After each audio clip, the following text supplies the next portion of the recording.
So Austin Metcalf's father has now been swatted yet again. This is the third time for those of you all who are keeping score. And right here he says, unbelievable. Another swatting call to the police tonight. Shaking my head. Come talk to me like a man to man, face to face. I will not back down or move. Kick the beehive and see what happens. Now, personally, I would argue that the beehive was already kicked when your son got murdered, and then an entire community came together to celebrate it.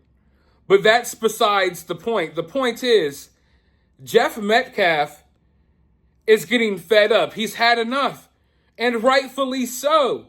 What more do they want from him?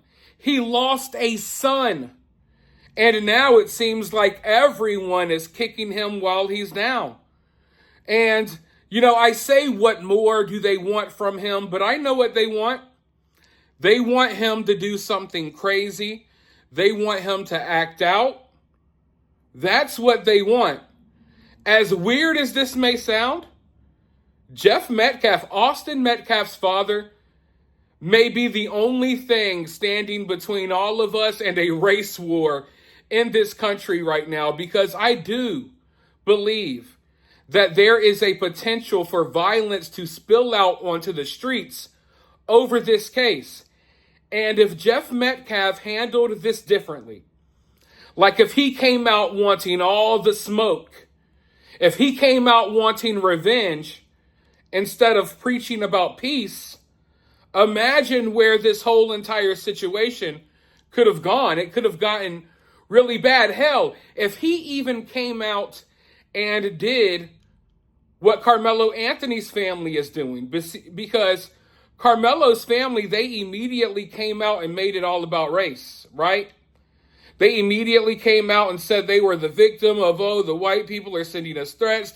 They're doing this. We're so afraid. Imagine if Austin's father did that. You know what I mean? Because a lot of the hate that Austin's father is getting, he's getting it because Karmelo's family is pretending that they're the victims of all of this stuff that we know isn't even necessarily really happening, because the police have received not a single credible report about any threats to Karmelo Anthony. Karmelo's family and the activist group working for his family, none of them have put in any police reports about any threats or anything happening, okay? So I really think that if Austin's father handled this situation differently, I don't even want to think about what the outcome could have been. And right now, I feel like they're trying to push him to that point. If there was one swatting call, maybe we could argue that, people are just trolling. People just want to get a reaction. But at this point, no, I think they're trying to push this guy over the edge. That's what I think is going on. The nonstop swatting, they're trying to push this guy over the edge, y'all. And shouldn't law enforcement know by now that there's something going on here when they get these calls to go to Austin's house or to Austin's father's house? Like, this is the third time. At some point, y'all got to realize, hey, we know what's going on here, and we don't have to, come in guns a-blazing into Austin's father's house thinking that something crazy is going on. So I don't know why it's so hard in the modern day to even track down the people who do stuff like this. I really think that, these law enforcement agencies just don't care and don't feel like putting forth the effort, because if they really wanted to, I really feel like they could find these people. But, I also believe there may be some forces at play here in this case. Forces bigger than just, someone supporting Austin or someone supporting Karmelo. So I don't know. I really do think that there are forces at play that want there to be more violence and chaos.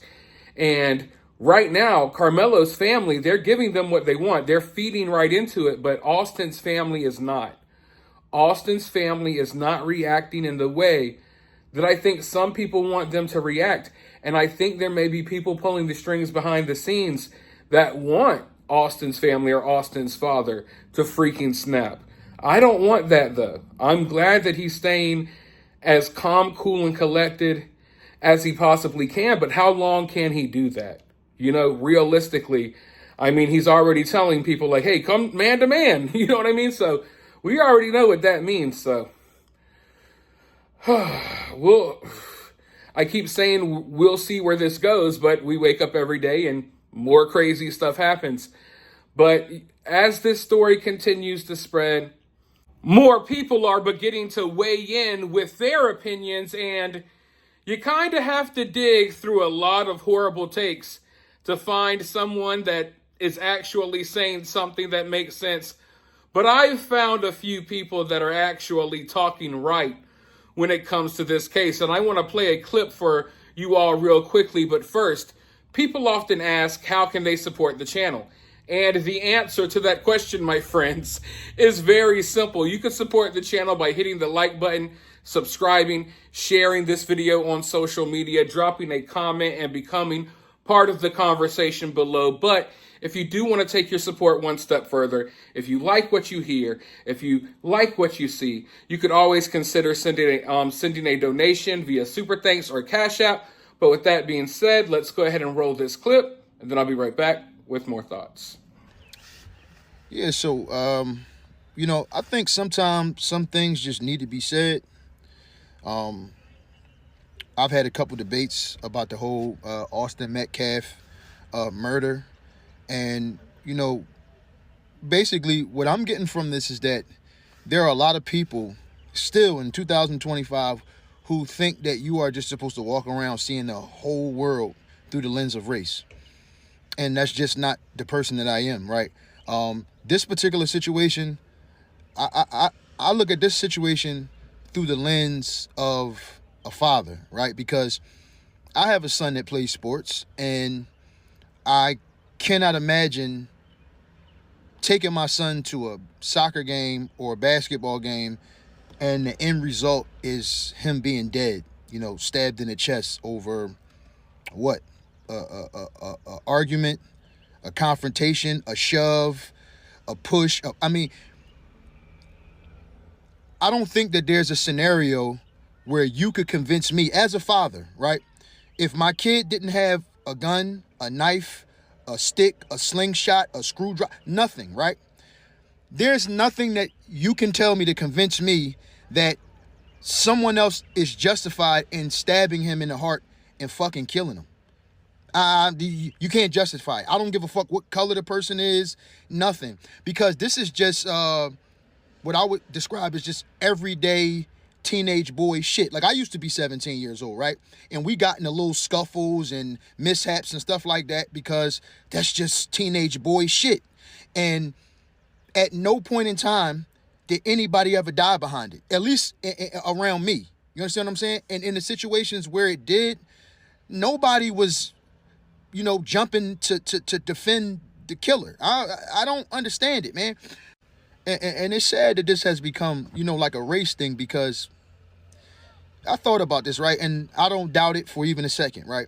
If you took this exact same scenario and just simply swapped the race of the two kids, all the people who are saying this was self-defense, they would be demanding justice. They'd be ready to march up and down the goddamn street, sweating and spitting and hollering and all that shit.